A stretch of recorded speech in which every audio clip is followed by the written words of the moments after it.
اگر کوئی بندہ ایک کام 40 دن تک لگاتار کرے تو اس کام کی ایک ہیبٹ ڈیولپ ہو جاتی ہے بندے میں، انسان یوز ٹو ہو جاتا ہے اس چیز کے ساتھ. And Ramzan days are the best days to develop the habit of good deeds. Ramzan کے 30 دن اور اس کے ساتھ مزید 10 دن شامل کیے جائیں تو 40 دن میں کوشش کر کے بہت سارے اچھے کاموں کی عادت انسان اپنے اندر ڈیولپ کر سکتا ہے. اب جو ہمیں کرنے کی ضرورت ہے اس میں سب سے پہلے نمبر پہ جو امپورٹنٹ چیز ہے وہ ہے نماز. نماز قائم کرنا بہت زیادہ ضروری ہے. ایک بات ہمیشہ یاد رکھیں کہ نماز از دا اونلی کی ٹو سکسیس. نماز کے بغیر کوئی کامیابی نہیں ہے. جو انسان نماز نہیں پڑھتا وہ تو مسلمان کہلانے کا اہل ہی نہیں ہے. حدیث میں آتا ہے کہ نبی کریم صلی اللہ علیہ وسلم نے ایک دفعہ ایک خواب دیکھا اور اس خواب میں ایک انسان کا سر کچلا جا رہا تھا ایک پتھر کے ساتھ. بار بار اس کے سر کے اوپر پتھر مارے جا رہے تھے اور بتایا گیا کہ یہ انسان بے نمازی ہے اور قرآن پڑھتا تو صحیح ہے لیکن اس کے اوپر عمل نہیں کرتا. اسی طرح سے ایک اور حدیث میں آتا ہے کہ جو انسان عصر کی نماز قضا کر دے گویا ایسے ہے کہ جیسے اس کی پوری دنیا تباہ ہو گئی. یعنی کہ جس انسان کی عصر کی نماز قضا ہو گئی اس کی ساری دنیا تباہ ہے. تو یہ فضیلت ہے نماز کی. تو اگر ہم لوگ 40 دن کوشش کریں نماز قائم کرنے کی تو انشاءاللہ ہمارے اندر ایک عادت ڈیولپ ہو جائے گی نماز کی. دوسرے نمبر پر جو بہت ہی ایک اچھی عادت اپنے اندر ہم لوگ ڈیولپ کر سکتے ہیں وہ ہے قرآن پاک سے اپنا تعلق. قرآن پاک سے اپنا تعلق قائم کرنا بہت زیادہ ضروری ہے کیونکہ جب ایک انسان قرآن پڑھتا ہے تو وہ گویا ایسے ہی ہے جیسے اللہ تعالیٰ سے باتیں کر رہا ہے کیونکہ اللہ تعالیٰ کی ہی الفاظ ہیں قرآن. اور اللہ تعالیٰ قرآن میں فرماتے ہیں کہ وَاعْتَصِمُوا بِحَبْلِ اللَّهِ جَمِيعًا. اللہ تعالیٰ کی رسی کو مضبوطی سے تھامے رکھو. اور اللہ تعالیٰ کی رسی کیا ہے ہمارے پاس قرآن ہے جس کے ذریعے ہم اللہ تعالیٰ سے اپنا کنیکشن ڈیولپ کر سکتے ہیں. تو یہ بہترین دن ہے جس کے اندر ہم لوگ قرآن پاک کی ڈیلی بیسس پہ تلاوت کریں، اس کی ٹرانسلیشن کریں اور اس کے اوپر عمل کرنے کی کوشش کریں. تیسرے نمبر پر جو ہم لوگ اپنے اندر ایک عادت ڈیولپ کر سکتے ہیں وہ ہے کہ اللہ تعالیٰ کا زیادہ سے زیادہ ذکر کیا جائے.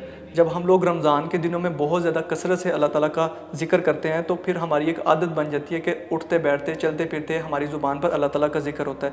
اب بہت ہی چھوٹے چھوٹے اور خوبصورت اذکار ہیں جو کہ زبان پر تو بہت ہلکے ہیں لیکن ان کا اجر بہت زیادہ ہے. ان کے اندر سبحان اللہ والحمد للہ ولا الہ الا اللہ واللہ اکبر، سبحان اللہ وبحمدہ سبحان اللہ العظیم. تو یہ چھوٹے چھوٹے اذکار جو کہ زبان پر تو بہت ہلکے ہیں لیکن ان کا اجر بہت زیادہ ہے. اور ایک بات ہمیشہ یاد رکھیں کہ اللہ تعالیٰ فرماتے ہیں اگر میرا بندہ مجھے اپنے دل میں یاد کرتا ہے تو میں اس کو اپنے دل میں یاد کرتا ہوں. اگر میرا بندہ مجھے کسی محفل میں یاد کرتا ہے تو میں اس کو اپنی محفل میں یاد کرتا ہوں. اور اللہ تعالیٰ کی محفل یاد رکھیں عرش پر ہے جدھر اللہ تعالیٰ کے فرشتے ہیں، حضرت جبرائیل علیہ السلام ہیں.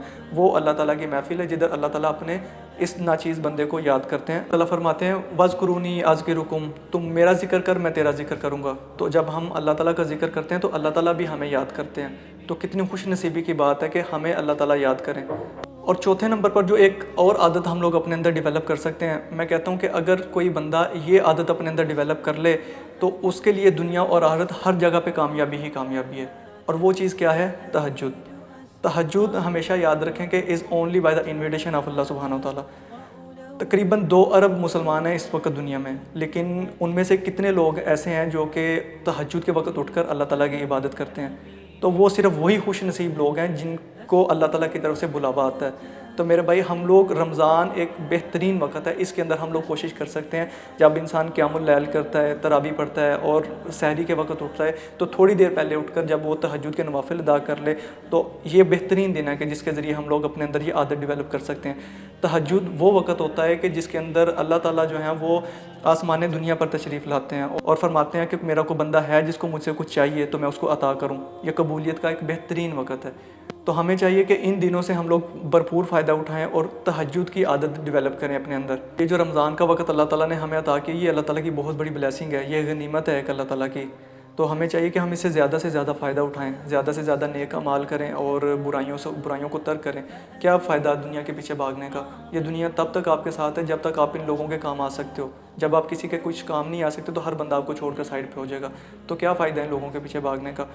نہ تو یہ ہمارے کسی نفع کے مالک ہیں اور نہ کسی نقصان کے مالک ہیں. کامیابی تو صرف ہمیں تبھی ملے گی جب ہمارا اللہ تعالیٰ کے ساتھ کنیکشن ڈیولپ ہوگا. ہمیں چاہیے کہ ہم زیادہ سے زیادہ اچھے اعمال کریں اور اپنے اللہ تعالیٰ سے اپنا کنیکشن ڈیولپ کریں تاکہ ہمیں دنیا میں بھی کامیابی ملے، آخرت میں بھی کامیابی ملے. یہ ایک بہترین وقت ہے کہ ہم اپنا کریکٹر اسیس کریں، اپنے کریکٹر کو امپروو کریں اور ایک اچھے مسلمان بننے کی کوشش کریں.